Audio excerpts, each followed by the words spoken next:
June 10, 1944.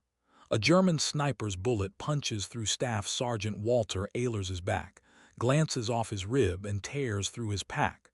The bullet passes through a bar of soap, his mother's photograph, and the trench shovel strapped to his back. He collapses.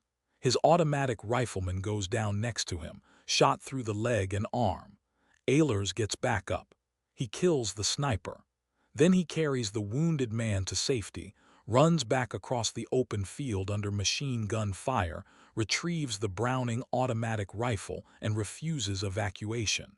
24 hours earlier, he had single-handedly killed 4 German soldiers at point-blank range and destroyed 4 machine gun nests. His brother was already dead, killed on D-Day 4 days earlier, and Walter Ehlers had made a promise to his mother that he intended to keep. Walter David Ehlers was born on May 7, 1921, in Junction City, Kansas. He was the younger of 2 boys in a German-American family. His brother Roland was 4 years older. Their grandfather, who had emigrated from Germany, lived with the family, and letters from relatives still in Germany gave young Walter insight into the growing darkness in Europe. By the late 1930s, Walter understood that war was coming. In October 1940, Roland decided to enlist in the United States Army. The Selective Service Act had been signed into law in September, and Roland knew he would likely be drafted. He preferred to volunteer. Walter was 19 years old, still living with his grandfather while attending high school. When Roland enlisted, Walter decided to follow him, but he was underage. He needed his parents' consent. Walter returned home and spoke to his father. His father had no problem signing, but his mother had one condition. In an oral history recorded decades later, Walter described the moment.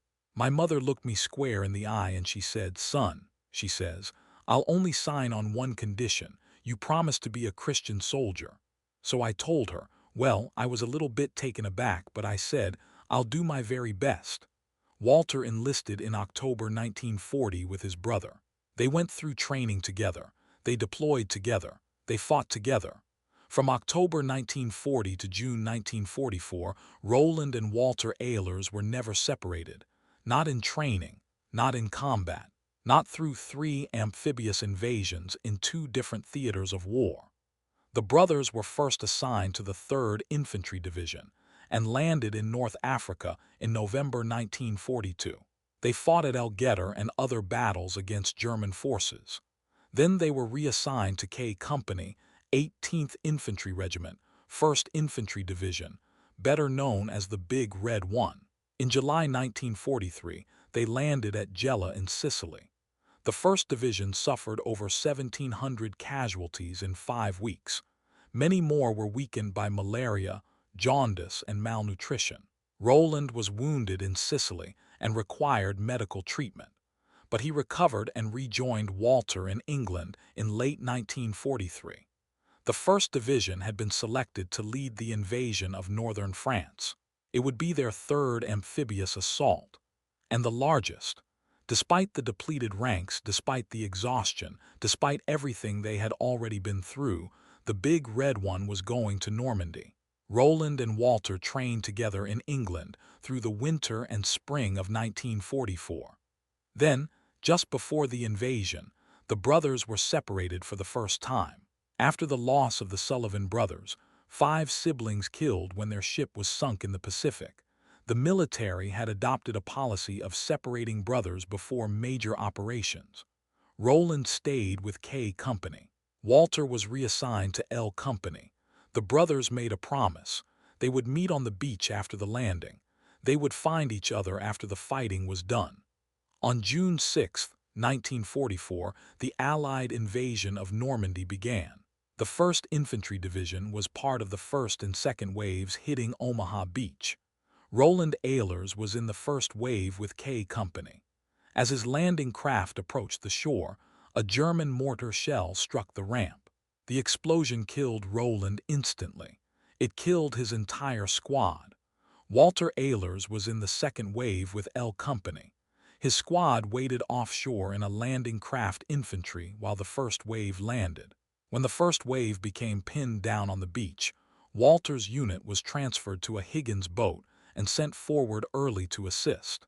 They hit the water nearly over their heads and had to wade to the beach under heavy fire. Men were dying all around them. Bodies floated in the water. Explosions tore through the landing craft. Machine gun fire raked the beach.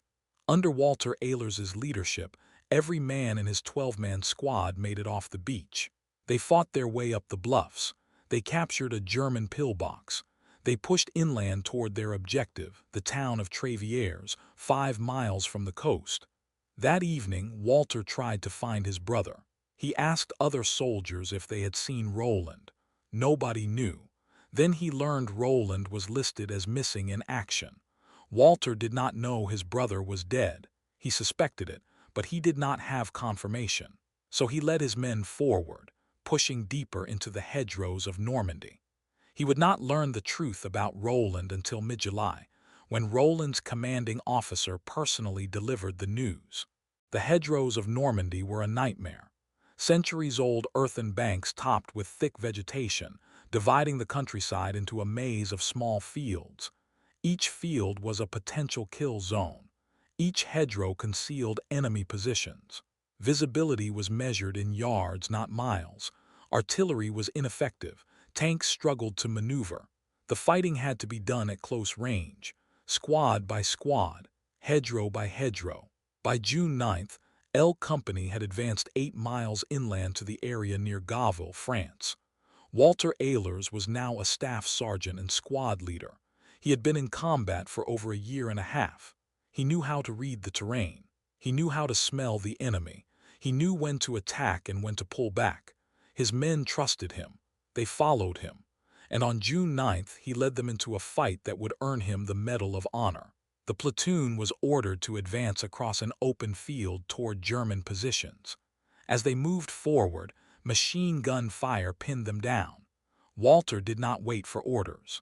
He rushed his squad forward to the nearest hedgerow to avoid being caught in the open. Then, because he was the most experienced combat soldier in the unit, he moved ahead of his men to scout the enemy position.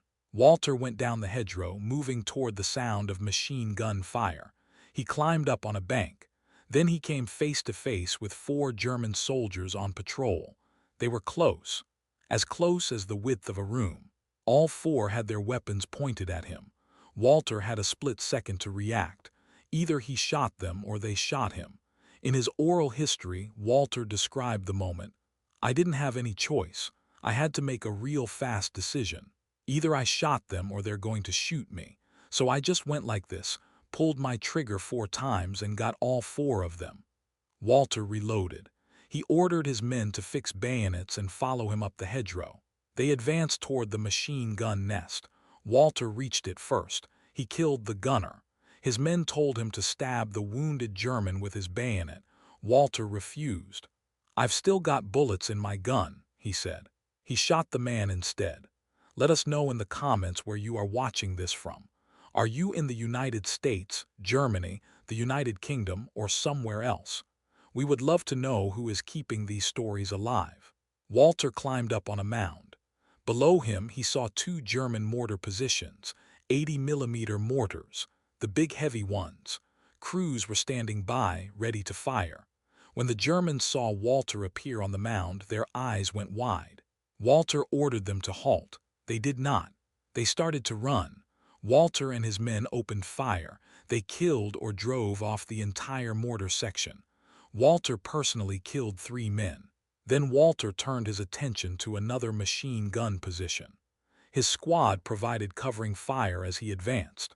When he was almost on top of the position, he leaped to his feet and, although greatly outnumbered, knocked out the machine gun nest single-handedly. In one day, Walter Aylers had personally killed at least 7 enemy soldiers and destroyed or neutralized 4 defensive positions, 2 machine gun nests, 2 mortar pits. And he had done most of it alone, moving ahead of his squad, exposing himself to enemy fire, refusing to wait for support. But June 9th was just the beginning. On the morning of June 10th, Walter's squad advanced up another hedgerow. They were almost to the hedgerow in front of them when German fire erupted from multiple positions. Machine guns, rifles. The squad was surrounded. Fire came from the left. Fire came from the right. Fire came from the front. The company commander ordered a withdrawal. They had to pull back and attack from a different angle. One squad could not penetrate that kind of defensive position. Walter knew that if his men turned and ran, the Germans would shoot them all in the back. So he climbed up on a small mound on the right side of the hedgerow. He started firing at the German positions on the left. His automatic riflemen climbed up next to him and fired to the right. They pinned down the German soldiers, keeping them from shooting at the retreating squad. The rest of Walter's squad made it back to the hedgerow behind them. Walter and the automatic rifleman turned to follow. Then Walter saw Germans setting up a machine gun in the corner down below. He aimed at the crew, trying to stop them before they got the gun operational. He was firing at 3 Germans when he felt the impact. A bullet hit him in the back. The bullet entered his back, glanced off his rib, and exited out his back. Then it passed through his pack. It punched through a bar of soap. It tore through the photograph of his mother that he carried with him. It went through the trench shovel strapped to the back of his pack. And then it stopped. Walter collapsed. The automatic rifleman next to him was hit too, shot through the right leg, shot through the right arm. He could not walk. He could not carry his rifle. Walter got back up. He saw the sniper. He killed him. Then, despite the wound in his back, Walter picked up the automatic rifleman and carried him across the open field to safety. After turning the wounded man over to the medics, Walter ran back across the field under fire. He retrieved the Browning automatic rifle. The squad desperately needed that weapon. He carried it back. Only then did he tell the company commander that he had been wounded. The commander turned Walter around and saw the bullet hole through his shovel. "My God, you should be dead. You've been shot clear through," the commander said. They removed Walter's pack. They saw the trajectory, the soap, the photograph, the shovel. The medics agreed he should be dead, but he was not. Walter refused to be evacuated. He refused to leave his squad. He had his wounds treated. He carried bandoliers over his shoulder instead of wearing his pack, because the pack would rub against the wounds. And he returned to lead his men. If you are enjoying this story and want more untold accounts from World War II prisoners of war, make sure to subscribe to the channel. We are bringing you stories that most history books never covered. For the rest of June and into July, Walter Ehlers continued to lead his squad through the hedgerows of Normandy. He was wounded again near Saint-Lô, this time by aerial bombardment. He recovered and returned to his unit.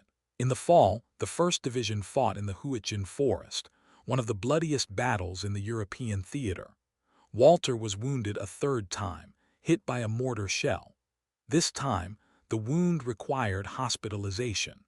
Walter was on a train heading back to his unit when a fellow soldier reading the Stars and Stripes newspaper thought he saw a familiar name. "Hey, Ehlers, is this your brother?" the soldier asked. Walter looked at the article.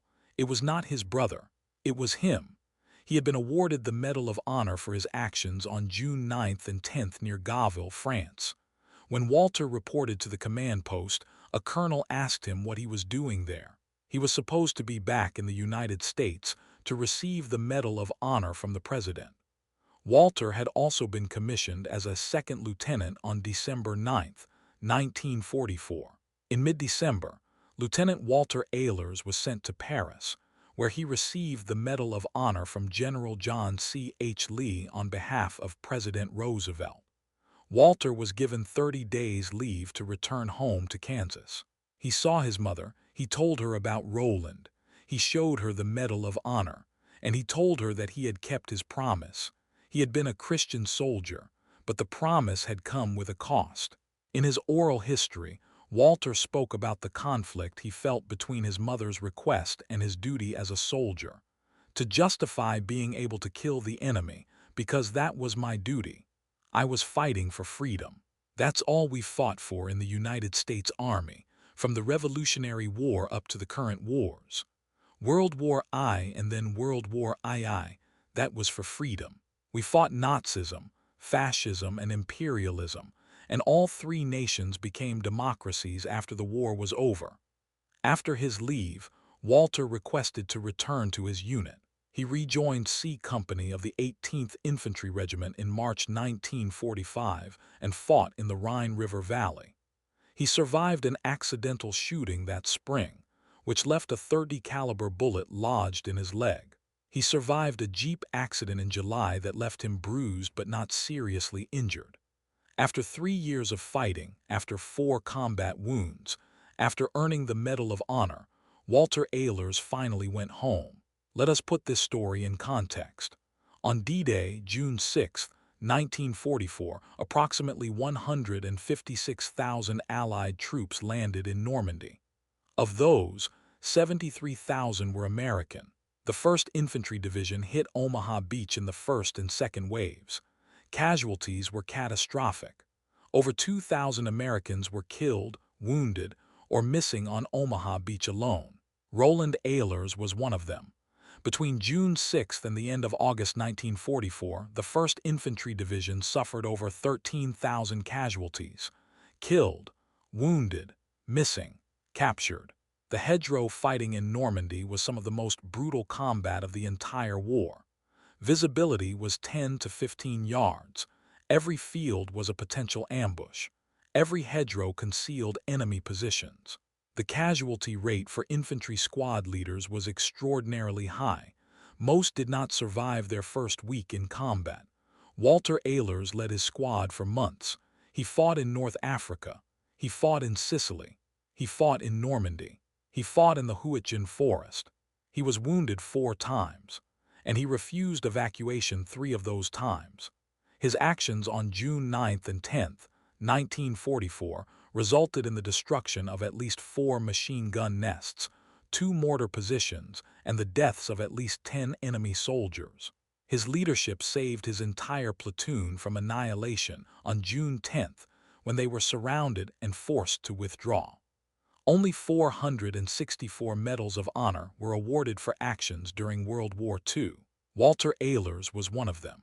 He was also one of only 3 Medal of Honor recipients who landed at Omaha Beach on D-Day and survived the war. By the time he died on February 20, 2014, at the age of 92, he was the last living Medal of Honor recipient from the D-Day invasion. The story of Walter Ehlers is about more than combat heroism. It is about the promise he made to his mother, to be a Christian soldier, to fight for freedom while holding onto his humanity. That promise shaped how he led his men. He did not order them into danger he would not face himself. He went first. He exposed himself to enemy fire so his men could advance. He refused to abandon wounded soldiers. He carried them to safety. He went back for their weapons. He refused evacuation so he could continue leading. The promise also created a conflict. Walter struggled to reconcile his mother's request with the reality of war. He had to kill to survive. He had to kill to protect his men. He had to kill because that was his duty. But he did not kill unnecessarily. When his men told him to stab a wounded German with a bayonet, he refused. He used his rifle instead. It was a small distinction, but it mattered to him. He could justify shooting the enemy in combat. He could not justify unnecessary cruelty. The bullet that hit Walter on June 10th passed through his mother's photograph. The symbolism was not lost on him. He carried that photograph through every battle. It was a reminder of the promise, a reminder of home, a reminder of why he was fighting. And when the bullet tore through it and stopped in his shovel, it saved his life. The medics said he should be dead. The trajectory should have killed him.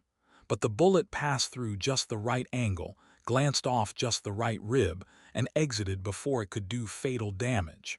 Walter believed it was a miracle. He believed God had protected him so he could continue leading his men. And he believed that Roland's death on D-Day was part of a larger plan he could not understand. He spent the rest of his life honoring his brother's memory and telling the story of the men who fought and died in Normandy. Walter Ehlers retired from the army after the war. He returned to Kansas. He married. He raised a family. He worked as a counselor for the Veterans Administration, helping other veterans adjust to civilian life. For decades, he rarely spoke about his Medal of Honor. He did not consider himself a hero. He considered himself a soldier who had done his duty. But in the 1990s, Walter began speaking publicly about his experiences. He appeared at schools, veteran events, and ceremonies. He was the featured speaker representing the United States Army at the 50th anniversary of D-Day in Normandy on June 6, 1994. He spoke about the sacrifice of the men who landed at Omaha Beach. He spoke about his brother Roland, and he spoke about the promise he made to his mother. In interviews, Walter emphasized that the Medal of Honor was not just his. It represented every man in his squad, every man in his platoon, every man who fought in Normandy. He said the medal belonged to them as much as it belonged to him, and he made it his mission to ensure that their stories were not forgotten. Walter Ehlers died on February 20, 2014, at the age of 92. He was buried with full military honors. His Medal of Honor, along with his other decorations, is on display at the National World War II Museum in New Orleans. His story is taught in military leadership courses, and his name is remembered as one of the greatest heroes of the D-Day invasion. But the story Walter wanted people to remember was not his own. It was his brother's. Roland Ehlers died on the ramp of a landing craft on June 6, 1944. He never made it off the beach. He never got the chance to fight. He never got the chance to prove his courage. But Walter knew that Roland was just as brave as any Medal of Honor recipient. Roland had volunteered. Roland had trained. Roland had landed in the first wave. And Roland had died doing his duty. The promise Walter made to his mother was not just about being a Christian soldier. It was about honoring the men who fought beside him. It was about remembering the men who did not come home. It was about ensuring that their sacrifice meant something. And for 70 years after the war, Walter Ehlers kept that promise.